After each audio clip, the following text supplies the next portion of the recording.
জয় মাতারা, জয় গুরু বন্দে। টাকার বাক্সে 3টি ভাগ্য মুদ্রা রাখুন।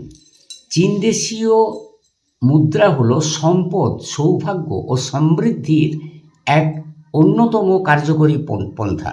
আপনার সম্পত্তি বাড়াবার জন্য 3টি চীনা মুদ্রা লাল সুতায় বেঁধে টাকার বাক্সে রাখুন। আপনার দোকানের বিক্রি বাড়াবার জন্য একটা চমৎকার উপায় হচ্ছে, দোকানের আপনার টাকার বাক্সের প্রতিবিম্ব পড়ে এমন জায়গায় একটা আয়না লাগান। দোকানে আপনি যে কোনো জায়গায় আয়না লাগাতে পারেন, কিন্তু মনে রাখবেন প্রধান দরজার প্রতিবিম্ব যাতে না পড়ে ওতে, তা অতিশয় ক্ষতিকর। প্রধান দরজার ছায়া পড়ে যদি আয়নার মধ্যে, তাহলে আপনার প্রধান দরজা দিয়ে যে সমস্ত শক্তি প্রবেশ করছে তা আয়নাতে প্রতিফলিত হয়ে সমস্ত শক্তি বাইরে বেরিয়ে যায়।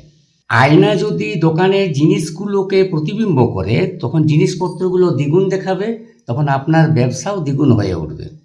দোকানে টাকার বাক্স প্রতিবিম্ব হলে সম্পদ ও সৌভাগ্য তখন দ্বিগুণ হয়ে উঠবে।